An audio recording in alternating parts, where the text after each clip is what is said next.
Bonjour à toutes et à tous et bienvenue sur la chaîne YouTube de Sim News, votre média 100% Sim Racing. Très heureux de faire cette première vidéo aujourd'hui sur Le Mans Ultimate et vidéo assez intéressante puisqu'on va essayer le nouveau contenu de la dernière mise à jour de Le Mans Ultimate, à savoir l'arrivée du pack ELMS. Donc le ELMS, si vous savez pas ce que c'est, en fait c'est la même chose que le WEC, le championnat du monde d'endurance qui est présent dans le jeu déjà depuis sa sortie. Mais là cette fois-ci c'est le championnat d'Europe qui vient d'arriver, donc une catégorie rajoutée et une catégorie supprimée par rapport au championnat du monde officiel que vous connaissez tous avec les hypercars. On a l'arrivée donc d'un nouveau circuit et d'une nouvelle voiture et on va directement aller voir ça dans le menu du jeu. Et donc voici la section européenne Le Mans Series. Donc vous voyez la différence entre les deux championnats. On a du LMP2, du LMP3 et du GT3 pour l'Européenne Le Mans Series contre une catégorie hypercar et GT3 dans le championnat du monde d'endurance. Retour des LMP2 dans un championnat aussi élevé que le LMS, parce que dans le WEC on n'a plus les LMP2 depuis 2023 dans le championnat. On les a sur des épreuves comme Le Mans, mais on les a pas en catégorie apparente. Là on les a en catégorie apparente depuis des années, et c'est intéressant, vous allez voir, parce qu'il y a une petite différence entre la LMP2 de l'ELMS et la LMP2 du WEC, mais ça on en parlera juste après, et on va aller voir quel genre de voitures sont disponibles dans l'ELMS. Voici donc les voitures disponibles en ELMS et on commence par la catégorie LMP2. La LMP2 qui est donc une voiture très différente de la LMP2 que vous avez pu tester jusqu'à maintenant dans le jeu. Pourquoi? Et là on va rentrer dans un peu de technique, tout simplement parce que la LMP2 que vous avez en championnat du monde d'endurance est assez restreinte en termes de performance pour en fait garder un certain gap, un certain écart entre la catégorie hypercar et la catégorie LMP2, alors qu'à l'inverse, en ELMS, votre voiture n'est absolument pas restreinte, c'est-à-dire que vous avez les pleines performances. Et vous allez voir que cette différence est vraiment énorme, parce que sur certains circuits, on peut avoir plus de 3 secondes de différence au tour, puisque vous allez le voir quand on ira la tester tout à l'heure, elle est beaucoup plus performante cette LMP2 en ELMS que l'LMP2 que vous pouvez avoir en championnat du monde d'endurance. Après la LMP2, vous avez donc la LMP3, nouvelle voiture qui fait son apparition dans Le Mans Ultimate. Il s'agit donc de la Ligier JSP 325, donc une petite LMP3 très sympa, qui a pas mal d'aéro, qui, alors attention, n'est pas un monstre sur pattes, hein, c'est pas une voiture qui va prendre voilà, des 300 km/h. Donc c'est une voiture qui est quand même assez sympa par rapport à la LMP2, puisque elle est beaucoup plus intéressante à piloter, parce qu'un peu plus dure. Vous allez voir tout à l'heure, on va la rouler également. Le train avant est parfois un petit peu plus compliqué à faire tourner que pour la LMP2, et pour cause, vu qu'il y a beaucoup moins d'aérodynamisme sur cette voiture par rapport à l'Oreca LMP2, elle est un petit peu plus joueuse si vous voulez voilà, passer un peu plus de temps à vous battre un peu avec le volant sur la Ligier. Je pense que ça devrait vous plaire.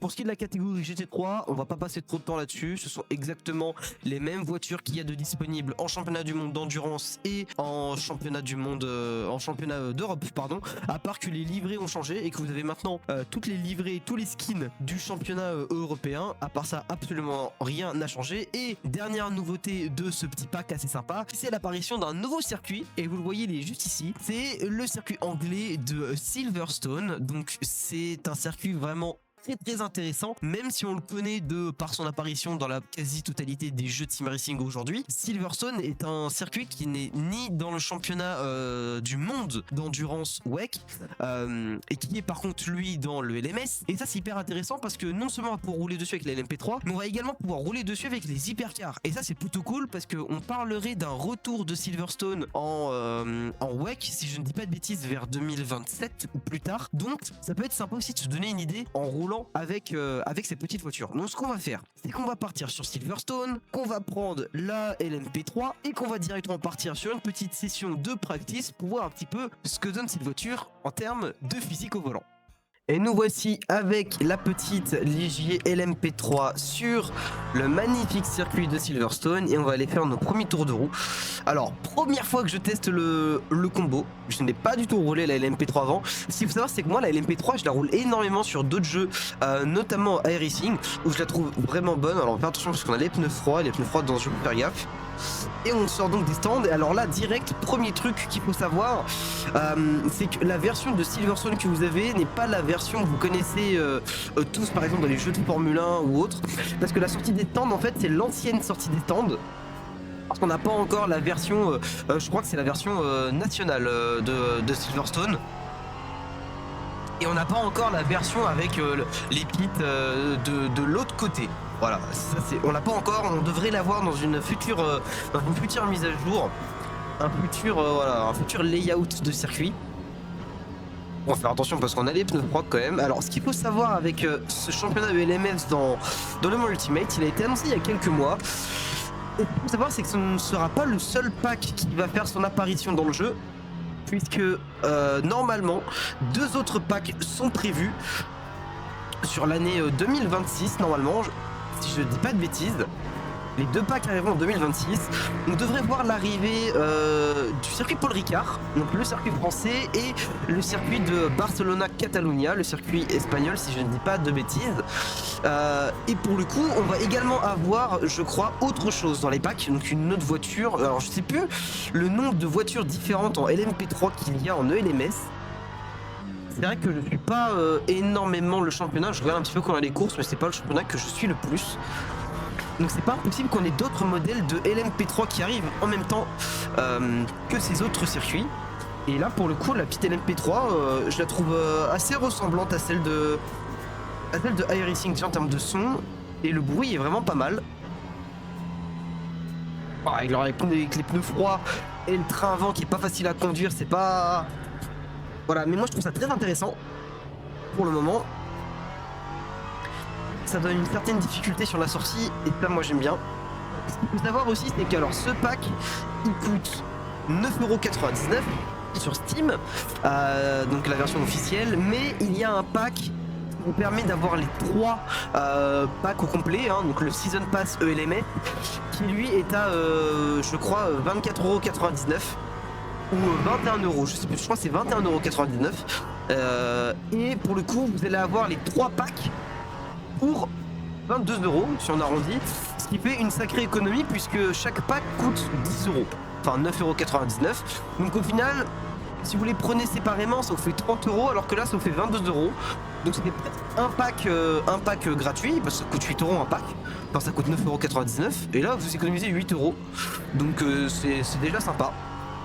Donc moi je vous conseille de prendre le Season Pass Endurance, le Ultimate, enfin ELMS pardon. Hop là, faire attention, et hop, ouah, on peut le prendre à fond, on tourne correctement, ok. Alors, plusieurs choses. Déjà, c'est cette pit lane que vous connaissez à peu près tous, et qu'on devrait voir arriver dans le jeu d'ici quelques mois, voilà, ou peut-être quelques semaines. Il n'y a pas vraiment trop d'annonces à ce niveau-là, donc on peut pas trop vous en dire. Par contre, ce que je peux vous dire, c'est que cette petite LMP3, elle est extrêmement sympa à conduire. Alors, vous allez vous dire, mais... il y a peut-être un truc qui vous dérange là. Cette grosse barre sur le côté, cette grosse barre noire gêne une partie de l'écran. Et oui, parce que la LMP3 est une voiture, comme vous voyez, où on conduit non pas à gauche, mais à droite. Et que le champ de vision qu'on voit, il part de la droite vers la gauche. Et donc, c'est vrai que pour les virages à droite, c'est vrai, c'est pas hyper intéressant parce qu'on voit pas vraiment voilà, on voit pas vraiment ce qui s'ensuit avec le virage. Alors moi j'ai un ultra wide, donc je vois un petit peu par la fenêtre sur le côté que vous voyez pas sur l'enregistrement de la vidéo, mais moi je vois encore un peu plus, donc ça me permet de pouvoir un peu aussi bien positionner ma voiture. Silverstone je le connais un peu correctement, c'est pas trop un souci. Par contre moi je pense aux gens qui ont un simple écran, un écran seul, qui vont devoir modifier un petit peu leur caméra, leur FOV et autres pour pouvoir avoir une vue un peu roulable, parce que c'est vrai que c'est peut-être pas le plus adéquat. Après moi ça va, je vous avoue je suis assez habitué à rouler ce type de voiture sur d'autres simulations, donc c'est pas trop dérangeant pour moi, mais ça peut l'être pour certains, voilà, qui veulent rouler qu'un certain FOV et qui vont être obligés de devoir changer parce que ça leur convient pas d'avoir cette grosse partie en carbone du monocoque juste devant eux. Mais pour le coup, à part ça, à part ce petit défaut, moi je trouve très très bien cette petite LMP3, un plutôt bon son, un intérieur qui correspond assez à ce que la LMP3 dans la vraie vie en fait a. Parce que j'ai pu voir des LMP3 de très près quand je suis allé au Mans cette année à l'occasion de Road to Le Mans, donc la manche avec les LMP3 et les GT3. Ce qui fait que j'ai pu aller voir de près et même voir les intérieurs avec les portes ouvertes, hein, faire quelques petits passages. Donc j'ai pu voir assez rapidement à quoi ressemble l'intérieur du LMP3 et c'est vrai que de ce que je vois, ça y ressemble fort. Le volant est très corda à ce qu'il y a dans la vraie voiture, ça c'est pas un souci. Même le dashboard est très corda avec ce qu'il y a réellement dans la voiture. Donc ça, niveau rapprochement de la vraie voiture, c'est quelque chose de plutôt cool. Parce que ça reprend beaucoup de gros points que la LMP3 a dans la réalité. Donc, et vous voyez pas, mais il y a des petits boutons aussi derrière la caméra, là où je suis positionné sur le record. Il y a des petits boutons qui sont également présents dans la voiture, dans la vraie vie. Donc niveau retranscription de la réalité dans le jeu, là pour le coup on est plutôt pas mal. Et pour la physique, moi je la trouve vraiment intéressante. Alors certains vont penser d'une manière un petit peu différente, parce qu'ils vont partir du principe que c'est un proto et qu'un proto doit avoir pas mal d'aéro. Alors elle a pas tant d'aéro que ça. C'est sûr, par rapport à une LMP2 vous pouvez pas rentrer aussi fort dans les virages. Elle en a quand même un peu, faut pas en abuser quoi. Elle a un peu d'aérodynamisme, mais c'est pas une LMP2, donc vous allez pas pouvoir faire exactement les mêmes choses. Les points de freinage vont changer, et puis tout le tralala quoi. C'est comme si vous passiez d'une F2 à une F1. La différence vous allez la sentir, et pour le coup on la sent drastiquement, et ça c'est vachement cool. Et ce train à un vent un peu capricieux, un peu compliqué à tourner, je le trouve aussi très intéressant, parce que c'est un peu la même chose dans iRacing et dans d'autres simus, donc c'est un peu quelque chose qui est corda avec la voiture si vous voulez. Donc là aussi pour le coup je trouve ça très intéressant, mais moi je la trouve vraiment très cool dans la conduite. On s'y fait assez rapidement. De toute façon c'est un peu une voiture un peu école la LMP3 de toute façon. Pas beaucoup de puissance, un peu d'aérodynamisme, une voiture assez entre guillemets dur à piloter au début, surtout sur les tours de sortie quand elle a les pneus froids. Une fois qu'elle a les pneus chauds, elle peut aller encore plus vite, hein, forcément. Vous voyez qu'on améliore depuis tout à l'heure à force de rouler. Et pour le coup je la trouve vraiment sympa. J'ai très hâte de faire des courses avec. D'ailleurs en parlant de faire des courses avec cette voiture, si jamais, alors cette chaîne YouTube est faite pour le média SimNews, mais si jamais je fais des live Twitch perso sur ma chaîne Twitch perso, la chaîne Twitch s'appelle Toter, elle sera également dans la description. C'est pas impossible qu'on fasse ce genre de contenu dans les jours qui suivent. On va essayer de passer un peu plus vite là, on va essayer de pousser un peu plus. Wow, franchement quand on commence à la voir, elle est tellement plaisante à rouler. On va essayer de faire un dernier tour assez vite.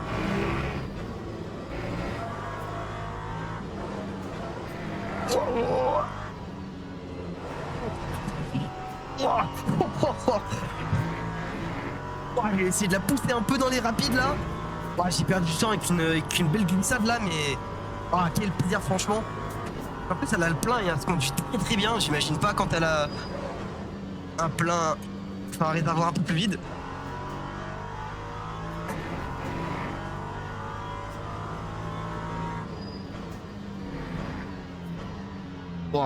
Ah non, franchement elle est vraiment top.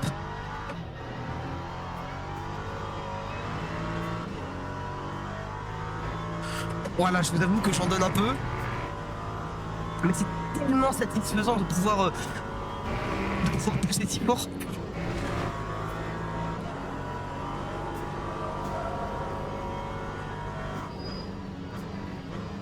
En fait, j'arrive vraiment à la placer là où j'ai envie. Et ça, c'est vraiment cool. Là, je me suis un peu loupé, j'ai bloqué un peu les roues.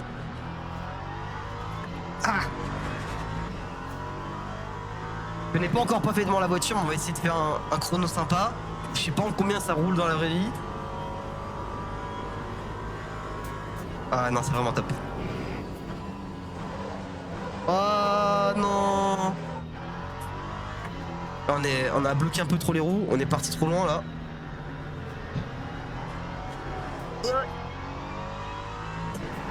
Un peu trop de vibreur également. Franchement c'est super cool. Franchement c'est super cool. Je vous invite à tester la voiture 58.3. Je sais pas du tout ce que ça donne. Je pense pas que c'est un tour très exceptionnel non plus. Mais moi je trouve ça vachement cool. Donc n'hésitez pas à tester ce petit pack. Et alors maintenant qu'on a fait un petit tour avec la LMP3, on va faire un petit tour également avec la MP2, un petit tour rapide, histoire de parler un petit peu de la différence entre ces deux voitures et de voir la différence entre la version WEC et la version ELMS. Et on se retrouve avec la LMP2, cette fois-ci en version ELMS, donc aucune restriction sur la voiture. Normalement, on devrait aller plus vite que l'Oreca 07 d'origine sur le circuit dis-moi là, avec la version du WEC. Et c'est parti, on part directement avec cette voiture. Alors déjà, il y a un truc qui saute aux yeux, enfin qui saute plutôt aux oreilles, pour le coup, c'est le bruit. Parce que si vous comparez avec l'Oreca 07 qu'il y a en WEC, il y a une certaine restriction au niveau des tours minutes et de jusqu'à là où elle peut aller. Et là, j'ai l'impression qu'on peut aller bien plus loin. On l'entend dans le passage de rapport en fait.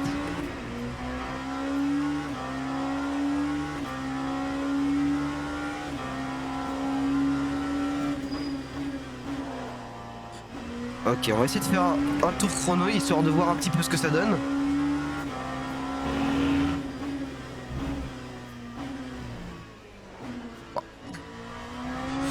On est avec les médiums, on a le plein. On va juste faire un tour avec le plein histoire de voir un peu.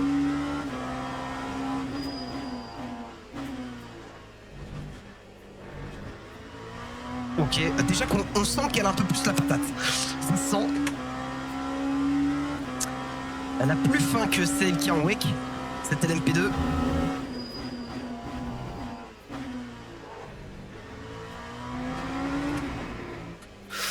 Allez, setup d'origine.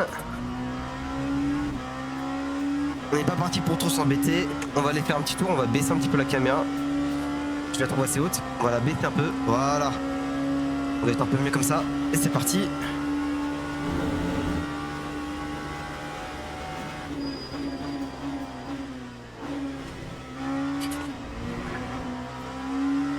Pas le meilleur des passages.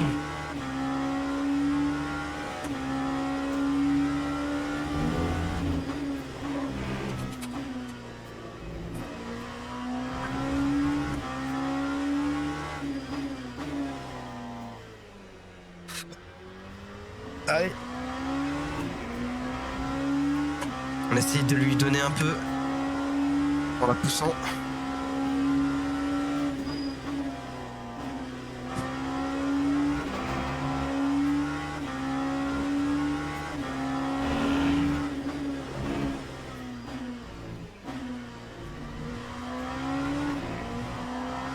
Mais ça sent qu'elle va beaucoup plus vite que celle du WEC. C'est incroyable.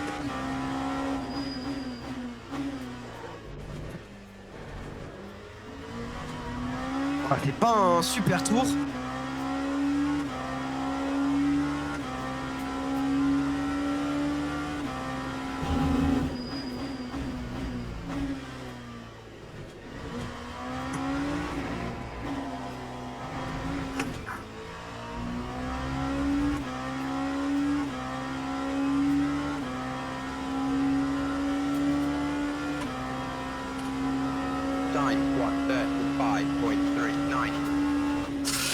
.35 387 avec le plein et le setup d'origine. Ouah, c'est vraiment fast. Là pour le coup, c'est très fast. Et je vais pas faire un autre tour avec la voiture, sinon la vidéo va durer 10 heures. Mais je vais vous mettre en comparaison les deux chronos que j'ai pu faire en solo practice avec les deux voitures différentes. Et vous allez voir que la diff de chrono est pour le coup vraiment big.